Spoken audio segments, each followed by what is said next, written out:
भगवान की कथा जीव मात्र के कल्याण के लिए है। भागवत जी में सबसे पहले वेद व्यास जी ने 17 पुराण लिखे। वेद व्यास जी ने कितने पुराण लिखे? 17। पर 17 पुराण लिख कर के भी शांति नहीं मिली। तब नारद जी ने कहा कि आपने भागवत जी की रचना अभी तक नहीं की। ये भागवत जी क्या है, क्यों सुनना चाहिए पता है आपको? भागवत जी सबसे पहले राजा परीक्षित जी ने, भागवत जी सबसे पहले भगवान श्रीमन नारायण ने ब्रह्मा जी को सुनाई। अहमेवासमेवाग्रे नान्यद यत् सत् सत् परम। 4 श्लोकों की भागवत जी सबसे पहले किसने किसको सुनाई? भगवान श्रीमन नारायण की नाभि से कमल निकला, कमल में ब्रह्मा जी प्रकट हुए। ब्रह्मा जी से भगवान ने कहा कि आप सृष्टि कीजिए।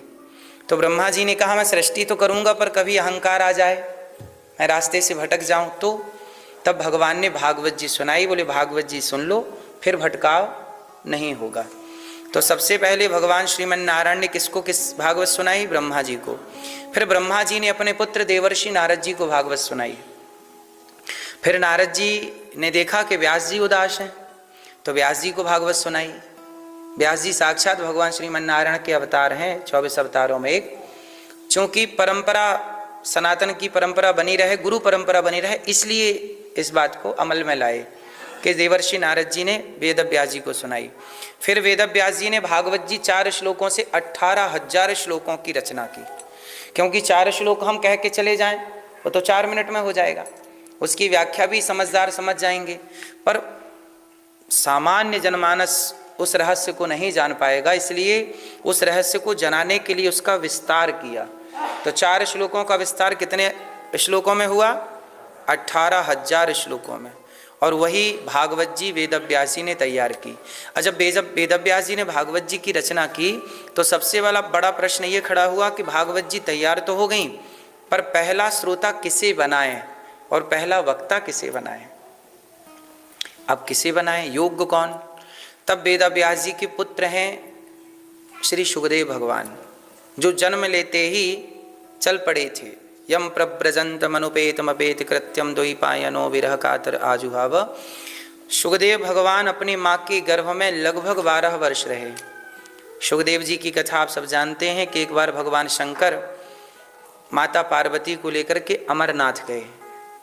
माता पार्वती जी ने कहा कि प्रभु ये आपने गले में मुंडों की माला पहन रखी, ये किसके मुंड हैं? शंकर जी बोले कि और किसी के नहीं हैं, आपकी हैं सारे। पार्वती जी बोली क्यों मजाक कर रहे हैं, मैं तो सामने खड़ी हूँ। भोलेनाथ बोले नहीं नहीं, आप पिछले जन्म में दक्ष की पुत्री थीं, चली गई, शरीर छूट गया, तो फिर आपका वियोग हम सह ना पाए तो ये आपको धारण कर रखा है। तो पार्वती जी बोली कि हम बार बार चले जाते हैं, आप जाते ही नहीं, ऐसे क्या खाया पिया है भाई, हमें भी बता दीजिए। तो भगवान शिव ने कहा कि मैंने अमर कथा सुनी है, और जो ये अमर कथा श्रवण कर लेता है वो जन्म मृत्यु के चक्र से, देखो भागवत क्यों सुननी चाहिए? बार बार हम लोग ना पुनरपि जननम पुनरपि मरणम पुनरपि जननी जठरे सनम, ये जन्म मृत्यु का चक्र है।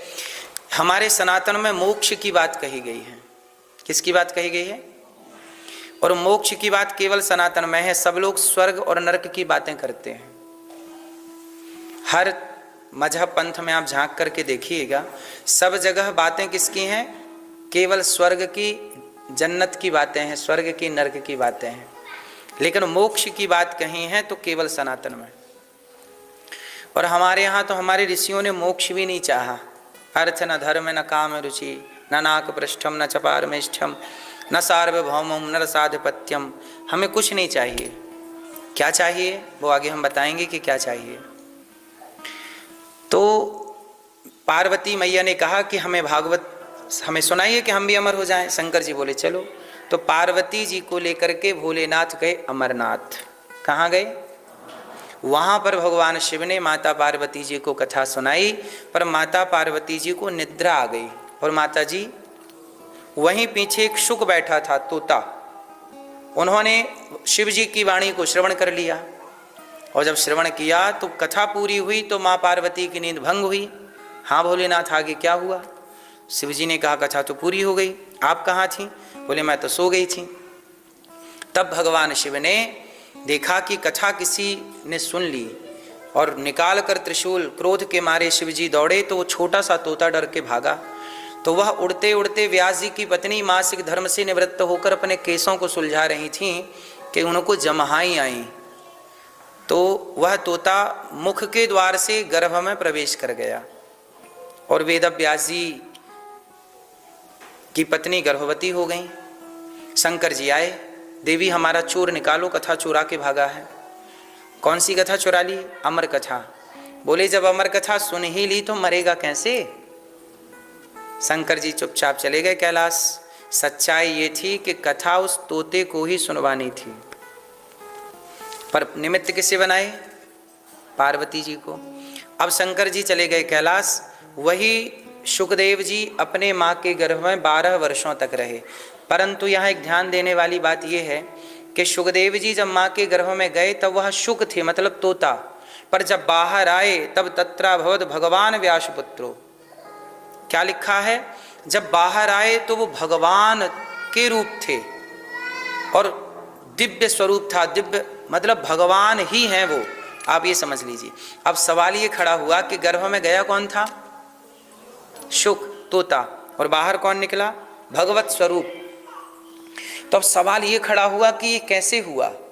तो प्रश्न का उत्तर ये है कि भगवान शुकदेव जी 12 वर्षों तक अपने माँ के गर्भ में बैठ करके शिवजी ने जो कथा कही थी उस कथा का चिंतन किया। कथा किसकी थी? भगवान की। तो भगवान का चिंतन करते करते करते करते करते करते वह भी भगवान ही हो गए। किसका चिंतन करते करते? भगवान ही हो गए। तो हमारे दत्तात्रेय जी ने 24 गुरु बनाए हैं, उनमें से एक उसको गुरु बनाया है जिसका चिंतन करते करते वह उसके तुल्य हो जाता है। तो शुकदेव भगवान इसका उदाहरण है कि भगवान का चिंतन करते करते भगवत स्वरूप होकर के जब बाहर आए, तो जब बाहर आए तो जन्म लेते ही प्रकट होते ही चल पड़े। कौन? शुकदेव जी। कहाँ चल पड़े? अब जाएंगे, सन्यास लेंगे, भगवत चिंतन करेंगे। तब पिताजी पुत्रेति तन्मयतया, हे पुत्र, तन्मय होकर के वेद व्यास जी, पुत्र कहाँ जा रहे हो? जन्म लेते चले गए। अरे विवाह कर लो, कुछ अपने संस्कार ग्रहण कर लो। तब शुकदेव जी ने कहा कि नहीं, मैं अब लौट नहीं सकता। तब सुखदेव जी जाकर के समाधिस्थ हुए। तब फिर आगे की चर्चा ये है कि वेद व्यास जी ने अपने शिष्यों को भागवत जी के कुछ मंत्र श्लोक रटाए। कहा कि जाओ कह दो। क्या कह दो? कि भगवान कितने सुंदर हैं, भगवान कितने सुंदर हैं। तो श्लोक रटा करके भेज दिया। वरहा पीडम नटवर वपुः कर्णयो कर्णिकारम बिभ्रदवासः कनककपिशं वैजयंतीं च मालाम्। अब सुखदेव भगवान ने जब सुना कि भगवान कोई, हाँ कोई इतना भी सुंदर होगा हमने कभी ना सोचा, कोई इतना भी सुंदर होगा हमने कभी ना सोचा। श्यामल श्यामल सुंदर सुंदर, श्यामल श्यामल सुंदर सुंदर एक बांसुरी वाला देखा, कोई इतना भी सुंदर होगा। श्री चरणों में हमने कभी ना सोचा। तो भगवान कितने सुंदर हैं। वरहा पीडम नटवर वपुः कर्णयो कर्णिकारम बिभ्रदवासः कनककपिशं वैजयन्तीं च मालाम्। रन्ध्रान् वेणोरधरसुधया पूरयन् गोपवृन्दैर्वृन्दारण्यं स्वपदरमणं प्राविशद्गीतकीर्तिः। सुखदेव भगवान जैसे ही प्रकट हुए तो वेद व्यास जी ने कि श्लोक रटा के भेजा कि कह दो कि प्रभु हैं। सुखदेव जी को लगा कि इतने सुंदर हैं, कोई होगा। सुखदेव जी की समाधि लगी, फिर खुल गई, फिर लग गई। तब वेद व्यास जी ने दूसरा श्लोक रटा करके भेजा, अहो वकीयम स्तनकालकूटम जिघांसयापायदाप्यसाध्वी लेभे गतिम धात्रुचितां ततोऽन्यं कं वा दयालुं शरणं व्रजे।